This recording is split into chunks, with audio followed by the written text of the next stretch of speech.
If you have a family history of dementia, often the question is, am I next? It is incredibly hard watching those you love be taken away with dementia. I'd go as far as to say it's one of the most painful experiences I've ever shared in. And when it's a family member, I think the natural question becomes, I'm watching this process and is it going to happen to me one day? So let's talk about that. What does family history mean when we think about dementia risk? What can we do to find out our own risk? And most of all, what can we do about it? I'm Dr. Ashanti Gajavira. I'm a board-certified neurologist and founder of HealthSpan Neurology, a practice dedicated to helping individuals feel empowered and gain agency over their fear of dementia by harnessing advanced diagnostics, evidence-informed strategies, and my 28 years of clinical experience working with thousands of patients with neurodegenerative diseases. So first of all, when we are talking about dementia, it's really an encompassing term that means a progressive cognitive decline that becomes severe enough to interfere with daily living. I think this is a frustratingly vague term, so stay tuned or search my channel for more videos about different types of dementia and how neurologists like me diagnose them. But today, we're talking specifically about Alzheimer's dementia and family history. Why? Because Alzheimer's accounts for about 60% of dementia cases, and it's also the most heritable form of dementia. In other words, the most likely to run in families. And because it can run in families, there are genes that can identify our likelihood of getting dementia. There are two types of genes. The first is deterministic, and this word means that these genes determine if you're going to get dementia. In other words, if you have this gene type, then you are going to get dementia. It's just a matter of time.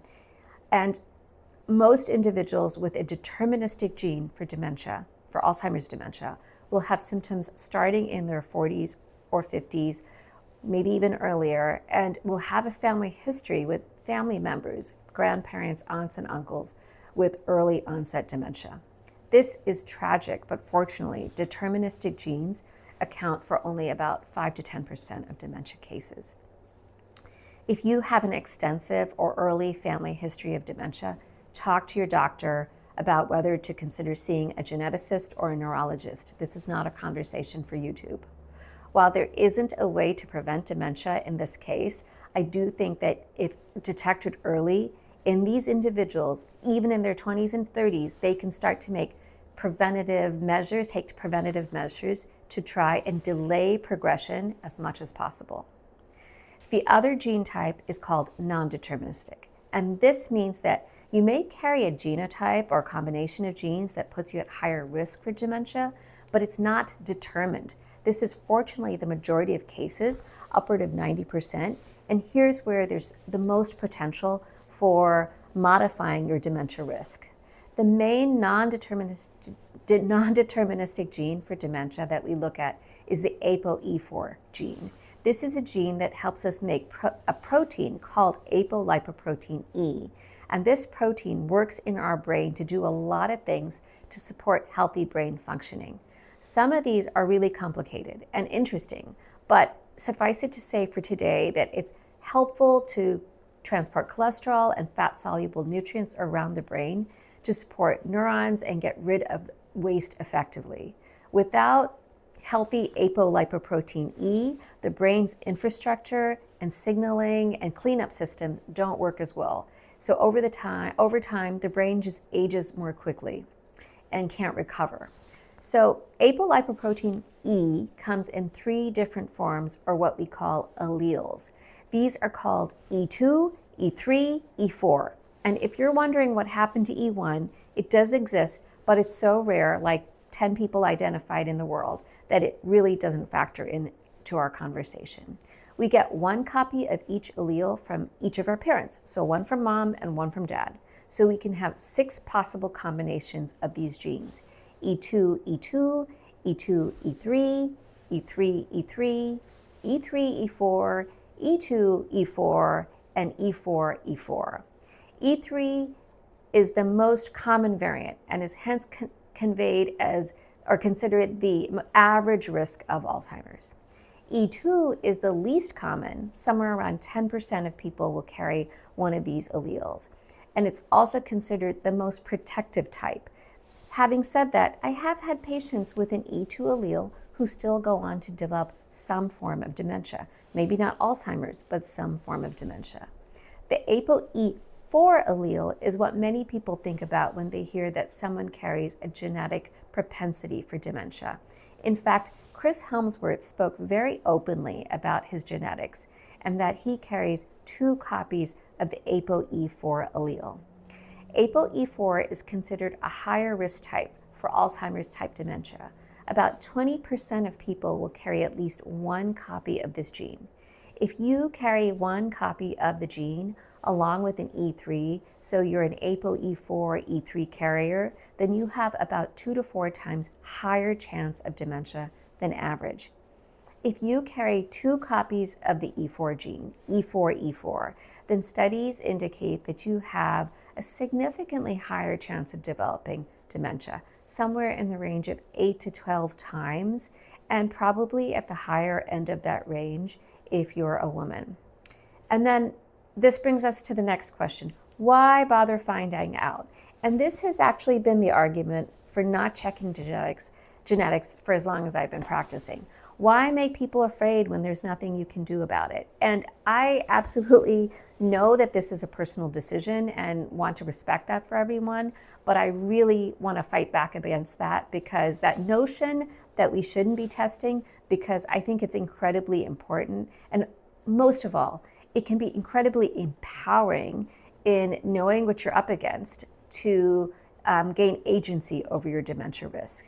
Like I said, it's not right for everyone, but if you're a proactive decision maker, here's some reasons to consider knowing and understanding your ApoE status.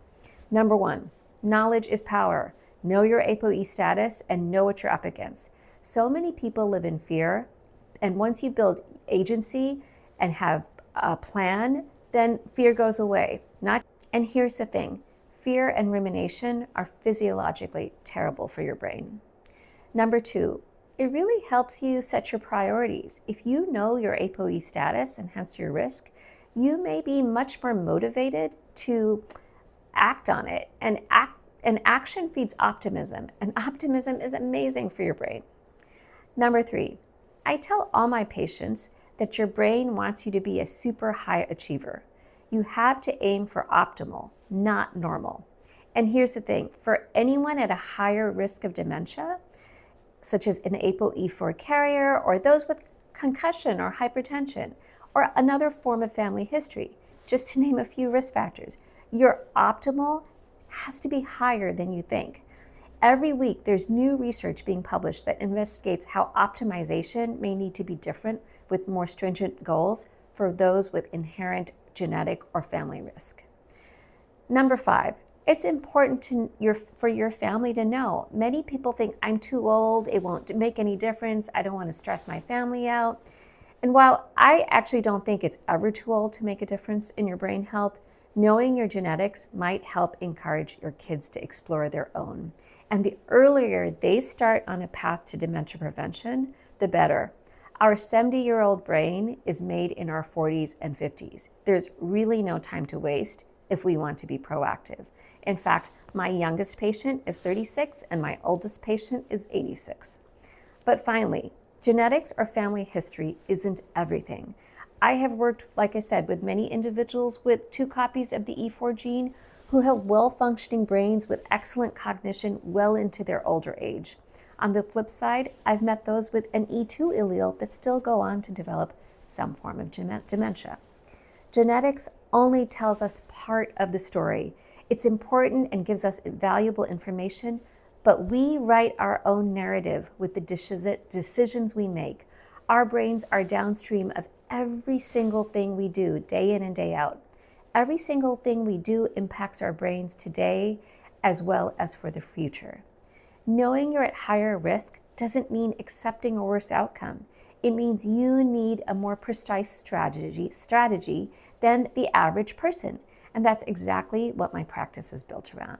With knowledge and insight, we can make better decisions. If you found this video helpful and you're interested in being empowered with agency and knowledge to understand and minimize your dementia risk, I would welcome you to schedule an introductory call to discuss whether my dementia preventive program is right for you. It's a non-obligation conversation that I have with anyone interested in understanding more about evidence-informed strategies for dementia prevention and how my practice works. I'm Dr. Ashanti Gajavira, and I'm part of HealthSpan Neurology. And while I am a doctor, I'm not your doctor. So please seek out your own healthcare provider to address any questions you have regarding a medical condition, and don't disregard or delay seeking medical advice because of something you saw or heard on this channel. I'll see you next time.